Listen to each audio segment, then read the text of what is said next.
अस्सलाम वालेकुम दानियल। वालेकुम अस्सलाम। Welcome to another episode of let's talk. Daniyal, हम मोस्टली जो पॉडकास्ट करते हैं वो उन टॉपिक्स के बारे में करते हैं जो बहुत ही फैसिनेटिंग हो या ओवरलुक्ड हो सोसाइटी में, ताकि हम लोगों को उसके बारे में एजुकेट कर सकें। असल में हमारे चैनल का मोटिव भी यही है, इसीलिए हमने ये स्टार्ट भी किया था लेट्स टॉक। हाँ एग्जैक्टली।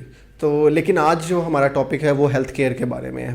अब उसकी एक स्पेसिफिक रीज़न है कि ये हेल्थ केयर टॉपिक क्यों चूज़ किया है।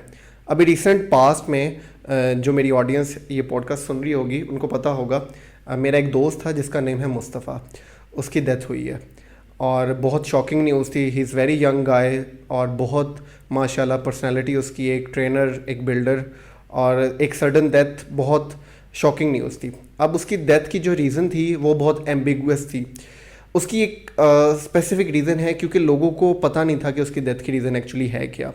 मैं किसी से पूछता था, वो कहते थे दिमाग में पानी चला गया है। तो मैं बहुत शॉक्ड होता था, ये दिमाग में पानी चला गया सडन। किसी को अपनी एक नई स्टोरी थी कि किस तरह डेथ हुई है उसकी। एग्जैक्टली, हर कोई एक सेपरेट स्टोरी देता था, लेकिन फ्रीक्वेंट सुनने को यही मिल रहा था, दिमाग में पानी चला गया है। या रीज़न ना पता होने की वजह से लोग स्पेकुलेट भी कर रहे थे कि he is a trainer, he use some kind of training stuff जिसकी वजह से उसके दिमाग में पानी चला गया। लेकिन एट द एंड जब मैंने ये न्यूज़ एक चैनल पे सुनी और फिर मुझे पता चला कि उसकी कॉज ऑफ डेथ क्या थी, तो दानियल उसकी कॉज ऑफ डेथ थी नेग्लेरिया वायरस, जिसके बारे में आई थिंक आपको पता होगा। इन्ना लिल्लाहि व इन्ना इलैहि राजिऊन सुन के बड़ा दुख हुआ मुझे, अल्लाह उसकी बख्शिश फरमाए आपके फ्रेंड की। तो चलें फिर आज हम इसी पे डिस्कस करते हैं कि नेग्लेरिया के बारे में। ठीक है, तो अभी आप बताएं कि इसके बारे में क्या कहना चाहते हैं। देखिए, मैं कोई स्पेशलिस्ट नहीं हूँ, लेकिन इतना एजुकेट खुद को किया है कि ये पता है मुझे ये है क्या। एक्चुअली नेग्लेरिया एक वायरस है जिसका सेकंड नेम है brain eating virus. It means कि ये आपके दिमाग को खाता है। अब अगर हम इसको पता लगाएं कि ये एक एक्चुअली बंदे को होता कैसे है, तो दानियल ये एक्चुअली ट्रांसमिट होता है, और इसकी ट्रांसमिशन जो मीडियम है वो बहुत शॉकिंग है, क्योंकि हम बहुत फ्रीक्वेंट उस चीज़ को यूज़ करते हैं, अपने हर काम में यूज़ करते हैं, और वो है पानी। तो इसका ट्रांसमिशन सोर्स जो है वो वाटर है। अब जब ये ट्रांसमिट होता है ह्यूमन बॉडी में, तो आप कह लें कि मोर्टेलिटी रेट उसका 98% होता है। Oh my God. Yes, it's a really shocking, it's a rare but बहुत डेथली है ये। इट्स मीन के 100 अगर लोगों को ये होता है नेग्लेरिया, तो उसमें से 98 of them will be dead. Yes, ठीक है, तो उसमें 2 बंदों के सर्वाइवल जो होंगे वो। हाँ बिल्कुल, 2%, लेस देन 2% है इवन। देखें अभी ये है ना नेग्लेरिया, पाकिस्तान में एशियन कंट्रीज़ की बात करूँ, जैसे अभी आपके दोस्त की डेथ हुई तो अभी मीडिया में आया था, लोगों ने डिस्कशन स्टार्ट की। ये हर साल होती है ये बीमारी, ये हर साल आती है। ठीक है, गर्मियों के दिनों में आती है। ठीक है, तो लोगों के बारे में इतना लोगों को एजुकेट नहीं किया जाता, स्कूल्स में या मीडिया के बारे में डिस्कशन नहीं होती अनटिल अनलेस जब तक कोई डेथ नहीं हो जाती, तो तभी इसके बारे में टॉक शुरू होती है।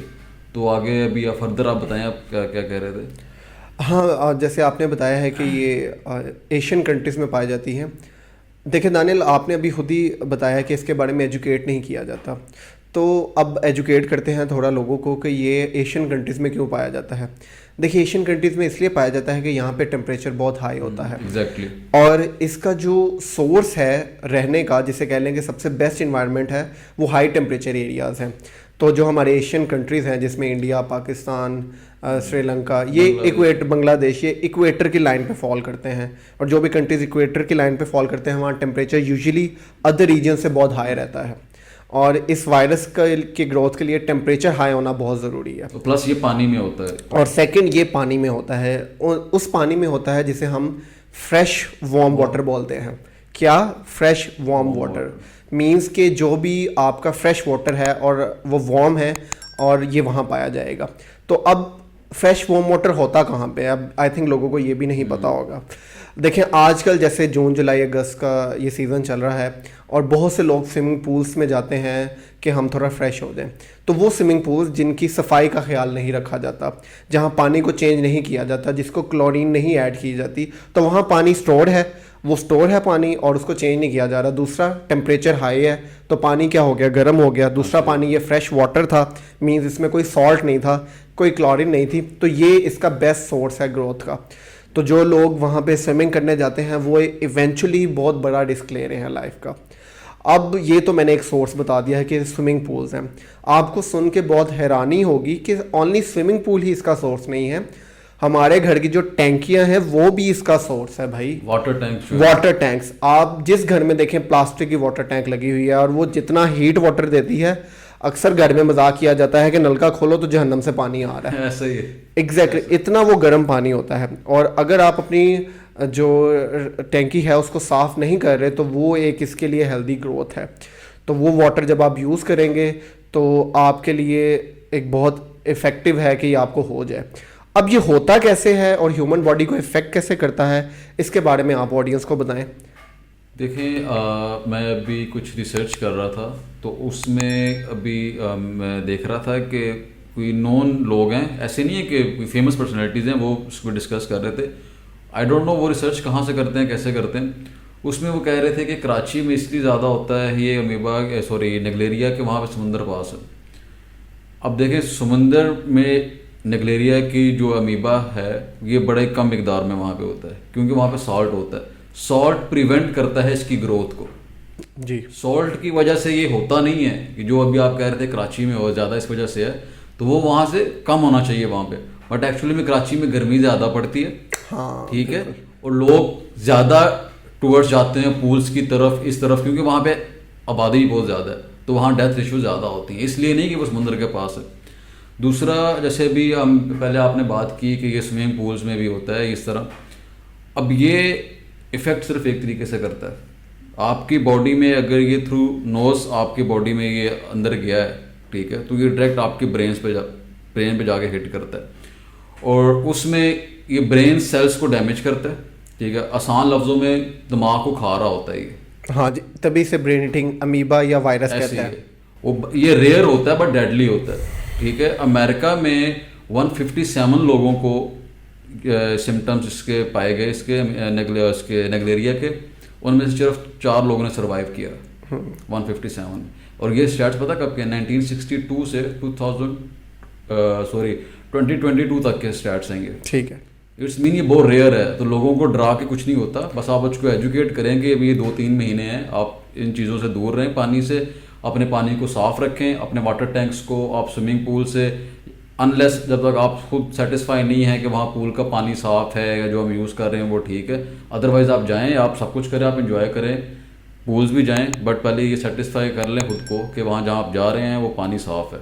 बाकी आगे आप इसके बताएं। अच्छा दानिल, जैसे आपने एक एजुकेट किया, क्योंकि मोस्टली लोग वीडियोस बना के बस डाल ही जा रहे हैं कि कराची में ये है वो है, वो डरा रहे हैं लोगों को, बस बता रहे हैं। ये रेयर है बट बहुत डेडली है। तो अब आप थोड़ा मुझे एजुकेट करें कि इसके सिम्टम्स एक्चुअली है क्या, अगर किसी को हो गया है तो उसे कैसे पता चलेगा। सबसे पहले तो आप सिम्टम्स बता दें। इनिशियल सिम्टम्स तो इसके सेम है, जस्ट लाइक कोई भी बाकी भी जो इन्फेक्शन से आपको बीमारी होती है, आपके हेडेक होगी, ठीक है, बट इसमें डिफरेंट ये है कि आपके सर के फ्रंट साइड पे आपको सर में दर्द होगा, ठीक है, आपको वॉमिट की फील आएगी। बट अगर 2-3 दिन गुजर जाते हैं, ठीक है, और आप इन सिम्टम्स पे आप डॉक्टर्स के पास नहीं जाते, तो उसके बाद ये सीवियर कंडीशन में चला जाता है। उसमें कि आपकी नेक में पेन होगी, स्टिफनेस आएगी। अगर आपकी नेक में स्टिफनेस स्टार्ट होगी, इट्स मीन कि आप उसकी सीरियस स्टेज पे चले गए, ठीक है। उसके बाद आपको ब्राइटनेस आपकी आंखों में आप नहीं इसको झेल पाएंगे।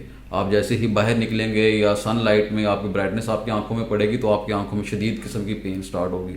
ये इसकी चंद सिम्टम्स है। बाकी तो जैसे नॉर्मल जेनेरिक जो होती है किसी भी इन्फेक्शन की, उसी की तरह है।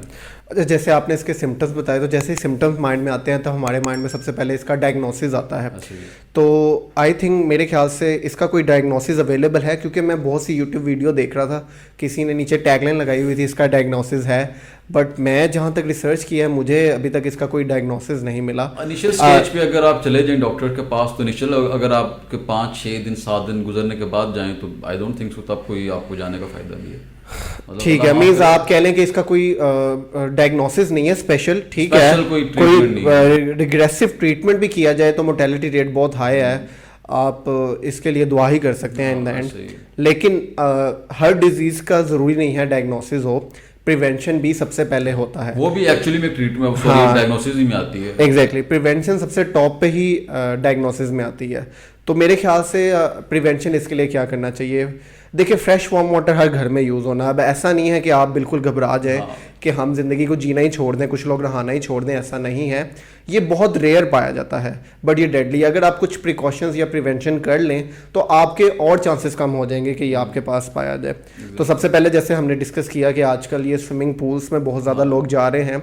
हम अनफॉर्चुनेटली जिस कंट्री में रहते हैं वहाँ पैसा ही सब कुछ है, तो मैं नहीं मानता कि स्विमिंग पूल्स में बहुत ज़्यादा ध्यान रखा जा रहा होगा इस चीज़ का। तो आप बिल्कुल अवॉइड करें इन 3 महीनों में ऐसे स्विमिंग पूल्स में जाने के जो एक लो लेवल के, जो एक लो लेवल के लेवल के भी हैं, बट आप अवॉइड करें। मेरा तो मानना ये, आप अवॉइड करें, अपनी सेटिस्फाई कर लें, वहां जाके चेक कर लें कि वो बाकी पानी साफ बिल्कुल एग्जैक्टली वो क्लोरीनेशन उसकी कर रहे हैं कि नहीं कर रहे। तो स्विमिंग पूल्स को आप जितना हो सके आप अवॉइड करें इन सीजन्स में, स्पेशली ये जुलाई और अगस्त के मौसम में, ठीक है। और अगर आपका कोई पर्सनल स्विमिंग पूल है तो वेल एंड गुड है, क्योंकि आपने उसके खुद आपने साफ़ किया है, क्लीन किया, तो फिर तो कोई मसला नहीं। अच्छा, दूसरी प्रिवेंशन ये है कि हम अल्हम्दुलिल्लाह मुस्लिम्स हैं, हम वज़ू करते हैं जिसे अब्लूशन बोलते हैं। अब देखें, आप मस्जिदों में की टैंकियां हैं, अब आपको नहीं पता वहाँ टैंकी साफ़ है कि नहीं है, आप घर से वज़ू करके जाएं, ठीक है। और मोस्टली ये हो सके तो आपका जो ये ट्रांसमिट होता है मोस्टली नोज़ के थ्रू होता है। तो जब आप वज़ू करते हैं तो नाक में पानी डालते हैं, ऐसा नहीं है, आपको खुद को एजुकेट करना पड़ेगा। दीन आसानियाँ पैदा करता है, ना कि मुश्किल। तो आप बाय एक्शन भी कर सकते हैं। अगर आपको लग रहा है कि ये इफेक्टिव पानी है, आप मस्जिद में हैं, आपका माइंड नहीं क्लियर, तो आप बाय एक्शन भी वज़ू कर सकते हैं, ये भी इस्लाम में है। तो काइंड इन लोगों की बातों में मत जाइएगा कि ये तो वज़ू है तो इससे तो हम सो क्लीन होते हैं, ऐसा नहीं है जहाँ तक मेरी नॉलेज है। तो आप इस चीज़ को अवॉइड करें, नाक में पानी ज़्यादा डालने में ड्यूरिंग गुस्ल एंड वज़ू, और मेरे ख्याल से यही इसके बेस्ट प्रिवेंशंस हैं। अब आगे अगर आप कुछ इसमें ऐड करना चाहें तो काइंडली आप ऐड करें। बस मैं यही कहना चाहता हूँ कि अगर आप पूल्स में जा रहे हैं तो आप नोज़ क्लिप्स का यूज़ करें, ठीक है, ताकि आपके नोज़ में पानी ना जाए। सेकंड थिंग कि अगर आप घर में हैं, अपने घर के ही टैंक को आपने साफ़ करना है, तो क्लोरीन की आपको टैबलेट्स मिलती हैं। तो बस थोड़ी सी बेसिक आप उसकी रिसर्च कर लें इंटरनेट पे, कि क्योंकि उन टैबलेट्स की रेशो होती है कि कितने पर गैलन में एक टैबलेट जो है आपकी यूज़ होनी चाहिए। बस वो बेसिक रिसर्च कर लें, जितना पानी आपके टैंक में है उतनी क्लोरीन की टैबलेट यूज़ करें, आपका पानी साफ़ हो जाएगा। बाकी live the life and enjoy the life. बिल्कुल दानिया, live the life, enjoy the life, आपने ठीक बोला है, एंड एजुकेट योरसेल्फ। बाकी अल्लाह हाफिज़, थैंक यू।